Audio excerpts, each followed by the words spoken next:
Hello everybody, in today's video I'm going to show you how to back up your Acorns box. Acorns is a smart investing app often called as Acorn Box or the Acorn account that helps you grow your money automatically through spare change and recurring investment. Because Acorns store your investment securely online, backing up your Acorn box means protecting your login recovery option and account related records.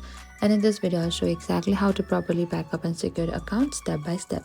So first you need to open to your Acorn box and make sure to download the Acorn box. If you already do not have, so you can go to the App Store or the Play Store and download it from there as well. And once you open to this interface of your Acorns box, in the top right you can see there's a small icon for the profile.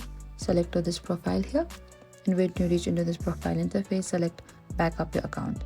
Over here you are required to create your password, and after that select next. Over here you are again required to type down your password here, and after done select next. And over here simply you can screenshot to your encrypted key card to album, and that is it. This is how you can back up your account in Acorns box. Thank you for watching this video. I hope I could help you. Don't forget to like and subscribe to this channel, and if you have any trouble or confusion on how to back up your Acorns box, please comment down below and we will reach out to you very soon.